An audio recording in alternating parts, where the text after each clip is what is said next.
ఈరోజు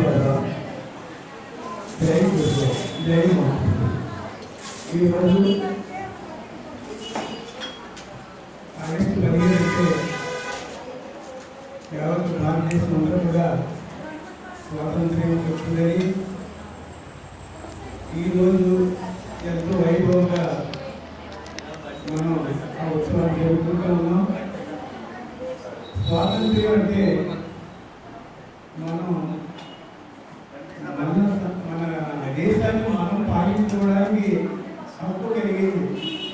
అప్పటి వరకు బ్రిటిష్ వాళ్ళ చేతుల్లో కలవదాస్తాల్లో ఇరుక్కుపోయినటువంటి మనం పరిపాలించుకోవడానికి, మన సామ్రాజ్యాన్ని మనం చక్కబెట్టుకోవడానికి ఈ స్వాతంత్ర్యం అనేటువంటిది మనం గుర్తు చేస్తూ ఉంటుంది ప్రతి సంవత్సరం. అదే మాదిరిగా మనకి కూడా ఆధ్యాత్మిక స్వాతంత్రం కావాలి. ఆధ్యాత్మిక స్వాతంత్ర్యాన్ని అందరూ పొందాలి అంటే మనం కూడా ఆత్మస్వరూపమైనటువంటి మనమంతా కూడా అరిషడ్ వర్గాలు, మన బలహీనతలు, మన స్వభావాలతో బంధించబడి దాని నుంచి బయటపడలేక ముప్పు దెబ్బలు పడుతూ అనేక లక్షల జన్మలు మనం జన్మిస్తూ ఈ జడమన చక్రంలో తిరుగుతూ ఈ కర్మలను అనుభవిస్తూ అనేక జన్మ పాఠంలో సుదీర్ఘమైనటువంటి ప్రయాణంలో ఉన్న మనందరినీ కూడా ఆధ్యాత్మికంగా మేల్కొల్పడానికి, మన అందులో ఉన్నటువంటి ఆ నిజ తత్వాన్ని, ఏ సత్యమైతే మనలో ఉన్నదో, ఏ ఆత్మ అయితే మనలో ఉన్నదో ఆ ఆత్మను ఆత్మగా అనుభవించడానికి ఏది ఆటంకంగా ఉన్నదో ఆ ఆటంకాలన్నీ తొలగించడానికే మెహర్ బాబా వారు ఒక రూపం ధరించి సమస్త మానవాళిలో ఉన్నటువంటి ఏ ఆత్మ అయితే ఉన్నదో ఆ అంతర్యామి మనందరికీ కూడా అనుభవించడానికి అవసరంగా ఈ భూమి మీద ఒక రూపం ధరించి మన మధ్యగా అవతరించారు. అవతరించినటువంటి అవతార ప్రయోజనం ఏమిటయ్యా అంటే, నేను ఎందుకు వచ్చానంటే మీ అందరినీ కూడా మేల్కొల్పడానికి వచ్చాను. మీరందరూ కూడా మీకు తెలిసినా తెలియకపోయినా అందరూ కూడా భగవత్ స్వరూపులే, అందరూ కూడా ఆత్మస్వరూపులే. భగవంతుడిగా ఉన్న మీరు భగవంతుడిగా అనుభవం పొందలేకపోవడానికి కారణం ఏమిటంటే మీలో ఉన్నటువంటి అరిషడ్ వర్గాలు, బలహీనతలు, స్వభావాలే కారణం అన్నారు. మీ అజ్ఞానమే కారణం అన్నారు. అందుకని నేను ఎంచేత వచ్చానంటే ఈ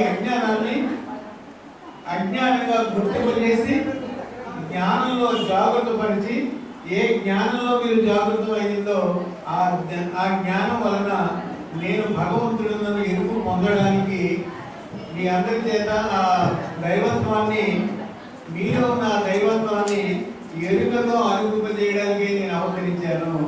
అదే నేను వచ్చినటువంటి నా రాక కారణం అన్నారు. అంటే మన అందరిలో ఉన్నటువంటి ఆ ఆత్మ, అంతర్యామ పురుషుడైనటువంటి ఆ పరమాత్మ మనందరికీ ఏం చెప్పారు అంటే, నేను మేలుకొల్పడానికి వచ్చాను, బోధించడానికి రాలేదు అన్నారు. మరి మేలుకొల్పడం అంటే ఏమిటి? ఎలాగ మేలుకొల్పాలి? అంచేత అజ్ఞానంతో ఉన్న మనం అజ్ఞానంతో అలాగే జీవిస్తూ ఈ ఆధ్యాత్మికంగా భగవంతుని వైపుకి మనం తిరిగి ఉండలేదు. ఎందుకంటే భగవంతుడిగా భగవంతుడు పొందడానికి మనకి అన్ని ఆటంకాలుగానే ఉన్నది. అందుకని మనం ఏం చేయాలంటే భగవంతుడు పొందాలనేటువంటి నిజ జిజ్ఞాస ఎవరికైతే ఉన్నదో వాళ్ళందరినీ కూడా ముముక్షులు అంటారు. ముముక్షులు అంటే మోక్ష ఏచ్ఛ, అంటే మోక్షమును పొందడానికి, ఆ మోక్షేచ్ఛను పొందడానికి చేసేటువంటి జిజ్ఞాసి, ప్రయత్నశీలి, సాధకుడు ఎవరో వాళ్ళందరినీ కూడా ఏమంటారంటే ముముక్షులు అంటారు. ముముక్షువులు.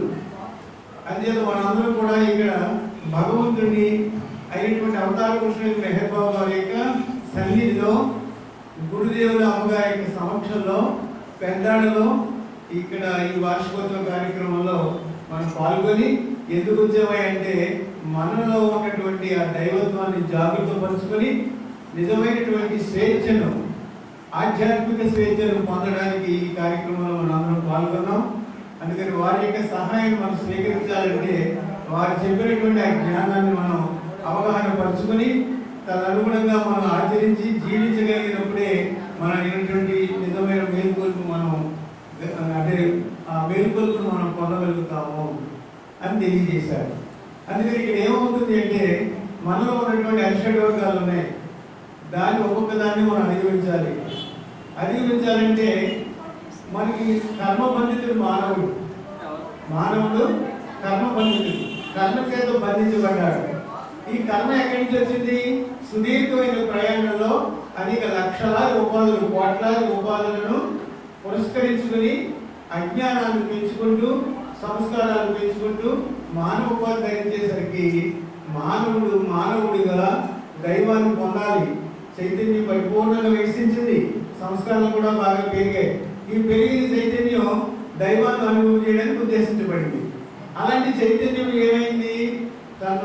చైతన్యం అంటే ఏం చేస్తుంది అంటే తను అనుభవం చేయడమే చైతన్యం యొక్క ముఖ్య ఉద్దేశం.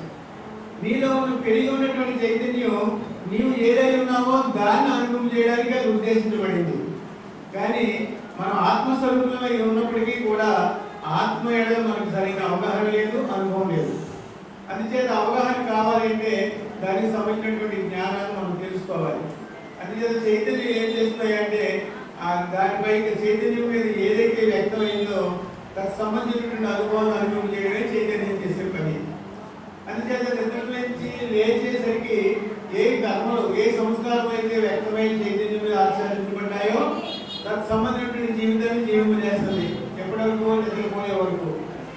మళ్ళీ ఈ లోపల సంస్కారాన్ని మళ్ళీ వ్యక్తం అవుతాయి, మళ్ళీ మాట్లాడేదే జీవితం. అలాగే ప్రతిరోజు సంస్కారం జీవితాన్ని జీవిస్తూ ఉంటాం. అలాగే అందుచేత ఇది ఏమంటామంటే మానవుడు కర్మబంధితుడు అంటారు. మానవుడు కర్మను అనుసరించి జీవిస్తున్నాడే తప్ప ఆధ్యాత్మికంగా పురోగమించడానికి ఎంత ప్రయత్నం చేసినా ఎవరి వల్ల సాధ్యం కావట్లేదు. అలాంటి సందర్భంలో సద్గురువులు, అవతార పురుషులు కూడా భూమిలో అవతరించి మన అందరినీ కూడా పురోగమింప చేయడానికి అవసరమైన సహాయాన్ని, ఒక త్రోపుని, ఒక మలుపుని ఇవ్వడానికి మనం మంచికి వస్తామని తెలియజేశారు మెహర్ బాబా. ఇప్పటి వరకు ఎంతోమంది అవతార పురుషులు, సద్గురువులు వచ్చినప్పటికీ వారందరూ చెప్పినటువంటి విషయాలన్నీ కూడా అవగాహన పరుచుకున్నప్పటికీ కూడా ఏ కొద్ది మందికో ఆ జ్ఞానం లభించింది, ఏ కొద్ది మందికో ఆ గమ్యాన్ని చేరగలిగారు. కానీ ఇప్పుడు మెహర్ బాబా ఏమంటారంటే మీ సమస్త మానవాళికి కూడా నేను మేలుకొల్పడానికి వచ్చాను. మరి అందరూ మేలుకొల్పడానికి వచ్చినప్పుడు మరి మేలుకోవాలి కదా. ఈ వాటికి ఎందుకు మేలుకోలేకపోతున్నాం? మేలుకోలేకపోవడానికి ఏమిటయ్యా అంటే నీకు నువ్వే అడ్డుగా ఉన్నావు. హఫీజ్ అంటాడు, ఓ హఫీజా నీ నుండి నువ్వు తొలగిపో అంటాడు. ఎందుకంటే హఫీజ్ అనేటువంటి ఏ వ్యక్తి అయితే ఉన్నాడో ఆ వ్యక్తిత్వం ఆ లోపల ఉన్నటువంటి అస్తిత్వానికి ఈ లోపల అస్తిత్వానికి ఇది ఆటంకంగా నిలిచింది. అంటే ఇప్పుడు నా పేరు శివప్రసాద్ ఆత్మానుభవం పొందడానికి శివప్రసాద్ అనే వ్యక్తిత్వమే ఆటంకం. శివప్రసాద్ వ్యక్తిత్వం అంటే ఏంటి? నా బలహీనతలు ఉంటాయి, నా స్వభావాలు ఉంటాయి, నా సంస్కారాలు ఉంటాయి, నా అజ్ఞాన జీవితాన్ని నేను జీవిస్తూ ఉంటాను. దాని నుంచి నేను అధిగమించాలంటే ఏం చేయాలంటే ఆధ్యాత్మిక పురోగమించాలంటే ఇక్కడ కొన్ని సూత్రాలు చెప్పారు. ఏమిటంటే నిత్యానిత్య వస్తు వివేకం అన్నారు. ఏది నిత్యము, ఏది అనిత్యము, ఏది సత్యము, ఏది అసత్యము, ఏది మంచి, ఏది చెడు, ఏది నేను పురోగమింపజేస్తుంది, ఏది నేను ఆటంకపరుస్తుంది అని గుర్తించగలిగేటువంటి అవగాహన మనలో పెరగాలి. అందుకని ఏంటంటే కర్మానుగుణంగా జీవించేటువంటి వాళ్ళు ఈ కోట్లాది మంది ఉన్నారు.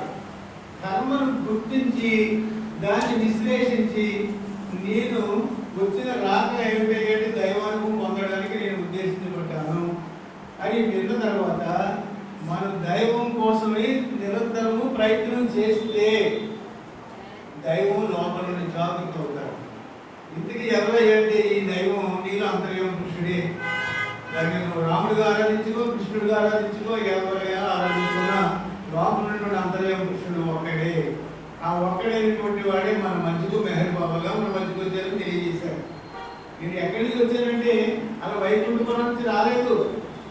మీ అందరిలో ఉన్నటువంటి మీ నిజ అస్తిత్వమే ఒక రూపం ధరించి మీ మంచికి వచ్చింది అని తెలియజేశారు. అందుచేత మెహర్ బాబా మనకు అన్యులు కాదు, పురాణ పురుషుడిని సర్వోన్నతుడని తెలియజేశారంటే మనలో ఉన్నటువంటి అంతర్య పురుషుడే మనకు ఆ రూపాన్ని ధరించి మన మంచికి వచ్చారు. అందుకని ఆ రూపం మనకి చాలా అద్భుతంగా మనకు సహకరిస్తుంది. స్మరించండి నేను మీకు మోక్షాన్ని ఇస్తానన్నారు. మరి నామస్మరణ చేయడం వల్ల ఏం జరుగుతుంది అంటే నీలో ఉన్నటువంటి సమస్త అజ్ఞానాన్ని అధిగమింపజేస్తుంది. ఉదాహరణకి మనం ఒక మురుగు నీళ్ళు ఉన్నాయి, ఒక బకెట్లో తీసుకోండి లేదా మురుగు కాలువ తీసుకోండి, ఏదైనా ఆ నీరు ఎంతో స్వచ్ఛంగా ఉండాలి. అలాంటిది మురికి కలిసిపోయి ఉండడం వల్ల కింద దాని అడుగు భాగాన్ని ఏముందో మనకు తెలియడం లేదు, ఆ నీటిలో ఏముందో మనకు తెలియడం లేదు. సపోజ్ అందులో ఏదైనా వస్తువు వేసాం, ఆ మురికి నీళ్ళలో కనపడదు, అక్కడ దాకేందుకు మన ప్రతిబింబమే మనకు కనపడదు. కానీ దాంట్లో ఒక ఇందుకాయ వేసామనుకోండి లేదా పట్టిక కానీ పట్టిక వేసినా అది ఏమవుతుంది, ఆ వాటర్లో ఉన్నటువంటి ఆ మురికంతటిని కూడా విడగొట్టేస్తుంది. విడగొట్టేసి మురికంతా కిందకు పోయి స్వచ్ఛమైనటువంటి నీరు వ్యక్తం అవుతుంది, పైకి ఉంటుంది. ఆ నీటిలో మనం ఏం చేస్తాం, నిశ్చలంగా ఉన్నట్లయితే మన ప్రతిబింబం మనకు కనబడుతుంది, అడుగులు ఏమున్నాయో ఎంత స్పష్టంగా కనబడతాం. అదే మాదిరిగా ఈ కలుషితమైనటువంటి నీరు ఎలాగైతే మనకి వినియోగపడటం లేదో, పైగా అది తాగితే ఏమవుతుంది, అనేక రుగ్మతలు వస్తాయి, అనేక జబ్బులు ఆశపడతాయి. కానీ స్వచ్ఛమైన నీరు అయితే ఆరోగ్యానికి మంచిది, ఇలాంటి మురికి నీరు అయితే అనారోగ్యానికి కారణమవుతుంది. అందుచేత మనం అంతా ఎలా ఉన్నామంటే మురికి పట్టేసినటువంటి పరిశుద్ధమైనటువంటి అజ్ఞాన జీవితాన్ని జీవిస్తున్నాడు మానవుడు. అందుకని నేను ఎందుకు వచ్చానంటే నా నామాన్ని ఎవరైతే స్మరిస్తారో ఆ ఎండిపకాయలాగా స్ఫటికలాగా నా నామస్మరణ ఏం చేస్తుందంటే నీలో సమస్త అజ్ఞానాన్ని విచ్ఛిన్నం చేసేస్తుంది, రహితం చేసేస్తుంది, స్వచ్ఛమైనటువంటి సంస్కార రాహిత్యం చేసేస్తుంది, స్వచ్ఛమైనటువంటి ఆ చైతన్యాన్ని నీ చేత అనుభవించేసి దైవాన్ని అనుభవించేస్తుంది. చైతన్యం ఎప్పుడైతే వ్యక్తమైందో, చైతన్యంలో మలినాలన్నీ ఎప్పుడైతే రహితమైనాయో ఆ చైతన్యం ఏం చేస్తుంది, చైతన్యం చేసే పని అనుభవం చేయడమే చైతన్యం చేసే పని. నీ లోపల ఉన్నటువంటి అంతర్యామిని అప్పుడు అనుభవానికి తీసుకొస్తుంది. ఎప్పుడైతే నువ్వు అంతర్యామిని నేను భగవంతుడను, నేను ఆత్మనై ఉన్నాను అనే అనుభవం పొందావో ఆ ఆత్మ శాశ్వతమైనటువంటి ఆ అనుభవం శాశ్వతమైనది. ఎందుకంటే శాశ్వతమైన అనుభవం ఒక్కసారి వస్తుంది, అది ఎప్పటికీ నిలిచి ఉంటుంది. అందుచేత లోపల ఉన్నటువంటి ఆ దైవత్వాన్ని పొందాలంటే నామస్మరణ శరణ్యం అన్నారు. ఇంకోటి కూడా చెప్పారు, నామస్మరణ వేరేటప్పుడు అందరినీ కూడా చేసుకోవాలి. గురుదేవులు ఆశీస్సులతో నామస్మరణ తీసుకోండి, బాబా నామం చేయడానికి అందరిని ఆశీర్వదించి ఓపెన్గా చెప్పేశారు. ఎందుకో చెవులో చెప్పేది, సీక్రెట్గా చెప్పేది కాదు. అవతార పురుషుడు దివ్య నామం అనంత శక్తివంతమైనటువంటిది. ఎవరైతే ఆ నామాన్ని చేస్తారో సమస్త కల్మషాల్లో నుంచి దూరమైపోతారో. అందుచేత నా నామం ఎంతో గొప్పదంటే నా నామాన్ని నేనే స్మరిస్తానని తెలియజేశారు బాబా. అంత శక్తివంతమైంది, అంత మహత్తమైనటువంటిది అన్నారు. అందుకని మెహర్ బాబాయే తన నామాన్ని తాను స్మరించుకుంటూ ఉంటారు. ఎందుకు చేసుకుంటారంటే ఆయన నామాన్ని ఆయనే స్మరించుకొని మనకి సహాయం చేశారు. అందుచేత అంత శక్తివంతమైనది నా నామం. దివ్యక్షరం, మన జీవన విధానానికి దివ్యక్షరం అని చెప్పుకోవాలి. ఇక రెండవది ధ్యానం. ధ్యానం అంటే ఏంటి, నీ లోపల ఉన్నటువంటి పరిశుభ్రాన్ని ఒక్కొక్కటి అందించి అడిగి విడుదల అవడమే ధ్యానం. ధ్యానం అంటే అర్థం ఏంటంటే శ్లోకం చేసుకోమన్నారు లేదా నామస్మరణ చేయమన్నారు. కానీ నామస్మరణ ధ్యానం అనిపించుకోదు. ధ్యానం అంటే అంతర్ముఖం అవ్వాలి. అంతర్ముఖం అవ్వాలంటే మొట్టమొదటిగా మనం ఏం చేయాలి, ప్రాణాయామం చేయాలి. ఈ ప్రాణం ఎందుకంటే మనస్సును ప్రాణమే అదుపు చేస్తూ ఉంటుంది. నీకు ఆలోచన పరంపర వస్తుంది, ధ్యానంలో కూర్చుంటావు, ఓ విపరీతమైన ఆలోచనలు వస్తూ ఉంటాయి. నీకు నిశ్చలత్వం రాదు, నిలకడ రాదు. ఆ నిలకడ రావాలంటే ఏం చేయాలంటే ప్రాణాయామం చేయమన్నారు. 6 సార్లు చేయమన్నారు మినిమం. ఎప్పుడైతే ప్రాణాయామం చేసావో అప్పుడు నీకు ఏమవుతుంది, మనసు చరణ స్థితి నుండి నిశ్చల స్థితికి వస్తుంది. నిశ్చల స్థితికి ఎప్పుడైతే వచ్చిందో క్రమక్రమంగా నీకు ధ్యానం కుదురుతుంది. కానీ ఆలోచన పరంపర వస్తూనే ఉంటుంది. నువ్వు ఎప్పుడైతే అంతర్ముఖం అవుతున్నావో ఈ ఆలోచనలన్నీ కూడా దేనికనేది విడుదలైపోతూ ఉంటాయని తెలియజేశారు. అయితే ఇది చేసేటప్పుడు ఏం చేసాం, ఏం చెప్పారు బాబా, ఇది ఎవరైతే ధ్యానం చేస్తూ ఉంటారో దాని నుంచి ఆ ఆలోచన నుంచి క్రమక్రమంగా విడుదల అవ్వాలి. సరే, ఇందుకే మనస్సు అంటే ఏమిటంటే ఆలోచన పరంపర, ఆలోచన ప్రవాహాన్ని మనసు అంటారు. ఈ ఆలోచన ఎక్కడి నుంచి వస్తున్నాయి, ఈ యొక్క సంస్కారాల నుంచి బయటపడ్డాయి. ఆ సంస్కారం యొక్క ప్రవాహమే ఆలోచనలు, ఆలోచనల యొక్క ప్రవాహమే మనస్సు. ఈ మనసును ఏం చేయాలి అంటే ప్రాణాయామం చేయడం వల్ల అందుబాటులోకి వస్తుంది. ధ్యానంలో కూర్చొని కూర్చొని మనకి ధ్యానం కుదరకపోతే ప్రాణాయామం చేయాలి. చేయడం వల్ల కంట్రోల్ అవుతూ ఉంటుంది. సరే, ప్రాణాయామం చేయాలి, ధ్యానం చేయాలి, నామస్మరణ చేయాలి. ఒక మాట చెప్తున్నా, మనం చాలా కాలం నుంచి లెక్క పెట్టుకుంటే 30 ఏళ్ళు, 35 ఏళ్ళు, 40 ఏళ్ళు, 50 ఏళ్ళు బాబా ప్రేమికులుగా మనం చాలా మంది అయిపోతూ ఉన్నాం. కానీ ఇంకా ఎన్నాళ్ళు అవుతాం?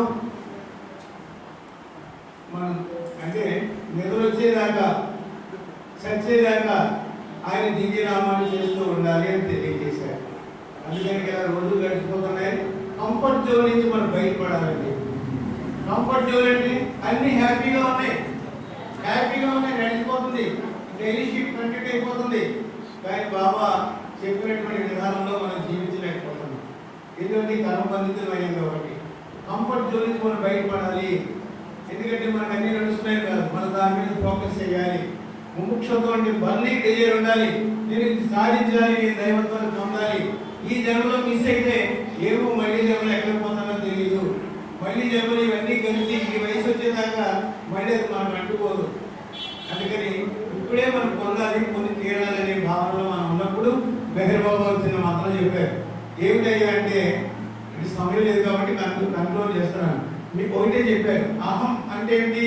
నేను, నాది, నా వారు అనేటువంటి భావనతో మనందరం కూడా ఆ తత్సంబంధించిన జీవితంతో కంటిన్యూ అయిపోతున్నాం. మెహర్ బాబా ఏం చెప్పారంటే, ఈ నేను అంటే నేను చేస్తున్నాను, నేను చూస్తున్నాను, నేను తింటున్నాను, నేను వింటున్నాను, నేను సంపాదిస్తున్నాను అనేటువంటి భావనలో ప్రతి వ్యక్తి అనుసరించుకొని ఉంటాడు. అందుచేత ఆ విధంగా నువ్వు కర్మను పోషించుకుంటూ ఉంటావు. ఈ కర్మ నుంచి విడుదల అవ్వాలంటే బాబా చిన్న చిన్నగా చెప్పారు, అందరికీ తెలుసు, మరొకసారి గుర్తు చేసుకుంటున్నాం. ఏమంటే, నేను అనే భావనలో నేను కాదు బాబా, అంతా నీవే అని పెట్టుకోమన్నారు. నేను అనే స్థానంలో నీవు పెట్టుకోమన్నారు. అంటే నువ్వు చేసే ఏ పని అయినప్పటికీ కూడా బాబా పరంగా చేస్తే ఆ కర్మ నుంచి విడుదల అవుతావు. కానీ ఇక్కడ సూచన ఉంది, నువ్వు ఏ పని చేసినా కర్మ నుంచి విడుదల అవుతావు. కానీ ఒక చెడ్డ పని చేస్తూ ఉన్నప్పుడు కూడా ఈ పని నేను చేయట్లేదు, మెహర్ బాబాయే చేస్తున్నావు అనుకుంటే అది హాస్యాస్పదం అవుతుంది. అలా కాదు, మరి బాబా అయితే ఇలాగే చేస్తారా అని మరొకసారి ఆలోచించుకుని ఇద్దరికి కష్టం కానీ నష్టం కానీ కలిగించకుండా నువ్వు ఏ పని చేసినా అది మంచి కార్యక్రమంగా భావించుకొని చేసినట్లయితే ఈ కొల్లని ఎవరు చేస్తారంటే దాంట్లో బాబాయే చేసుకుంటున్నారు. అంటే నేను కాదు, నేను అనే స్థానంలో నీవు అని పెట్టుకోమన్నారు. నీవు చేస్తున్నావు బాబా, నీవు చూస్తున్నావు, నీవు తింటున్నావు, నువ్వు వింటున్నావు అన్నీ. అందుచేత రెండో పాయింట్, నాది. ఈ నాది అనే స్థానంలో ఇది నాది, ఇల్లు నాది, ఆస్తి నాది, కారు నాది అని నాది అనేటువంటి తాళంలో ఉంటుంది కనుక ఈ నాది అనే స్థానంలో ఇదంతా ఏది నాది కాదు, అంతా నీదే. ఎంచితేవడ జగతిలో ఏది నీది కాదురా అని మనం పాడుకుంటూ ఉంటాం. అంటే సృష్టిలో ఏది మనకు శరీరం కూడా మనకు కాదు. ఎందుకంటే ఇది కూడా ఒక అది కొంతవరకు ఉంచుకొని సమయం అయిపోతుంది, కర్మ పరిపక్వత వచ్చేసిందంటే ఈ బాడీ ఎక్కడుంటే అక్కడే డ్రాప్ అయిపోతా ఉంటుంది. అందుకని నాదనే దాని నుంచి బదులు నీది అని పెట్టుకోమన్నారు. ఇక మూడోది ఏంటంటే, నా వారు. ఎవరు నా వారు? నా భార్య, నా బిడ్డలు, నా బంధువులు, నా స్నేహితులు, నా మిత్రులు. ఇలాంటి వాళ్ళందరినీ మనం ఎలా చేసుకోవాలట? ఈ నాది అనేటువంటి నా భార్య. నా భార్య అంటే ఎవరు? నేనే. కన్క్లూజన్ మనవాడు ఏంటంటే, నా భార్య. నా భార్య అంటే ఎవరు? నేనే. అవతార పురుషుడే, భగవంతుడే. బాబాయే నా భార్య. నా పిల్లలే మెహర్ బాబా. నా భార్య మెహర్ బాబా. నా ఈ శత్రువులు అంటే శత్రువులు మిత్రులు సృష్టిలో ఉన్న సమస్యలు కూడా మెహర్ బాబాయ్ అనే భావనతో జీవించినట్లయితే ఈ సృష్టికి అంతకుండా తామరాజు మీద నీటి కొట్టులాగా నీ యొక్క దివ్య కార్యక్రమాన్ని ఆయన ఇచ్చినటువంటి మన కార్యక్రమాన్ని పరిపూర్తిగా అర్థం చేసుకుని జీవించినట్లయితే వారు వాంఛించినటువంటి ఆ మేలుకొరకు మనలో జాగ్రత్త అవుతుందని, తన సంబంధమైనటువంటి జీవితం మనకు కావాలని త్రికశుద్ధిగా మెహర్ బాబా యొక్క పాదపద్మలకు మనందరి తరఫున నమస్కరిస్తూ తన సంబంధమైనటువంటి అనుభవాన్ని మనం శీఘ్రమే, అంటే మన సమయం లేదు, మనకి అలాగే టైం లేదు, అలాగే ఆఖరి టైం వచ్చేటప్పుడు అందరికీ కూడా టైం ఉండదు, నామం చేయడానికి టైం ఉండదు, ధ్యానానికి టైం ఉండదు, అందుచేత తక్కువ వినడానికి టైం ఉండదు. అందుకని వెంటనే ఆయన యొక్క ప్రేమను మన మీద వర్షించి మనందరినీ కూడా ఆ ప్రేమ పదంలో పురోగతి చేస్తూ ఆ కైవల్యాన్ని, అంటే మోక్షం అంటే విడుదల, మన ఏదైతే మేల్కొల్పారో ఆ మేల్కొల్పులో మనం ప్రయాణించడానికి అవసరం సహాయాన్ని అందించమని ప్రకటించడం కోరుకుంటూ అవతార్ మెహర్ బాబా की जय। मातृश्री मेहर गायत्री देवी समेत सद्गुरु श्री मेहर चैतन्य जी महाराज की जय। జై బాబా, జై గురు.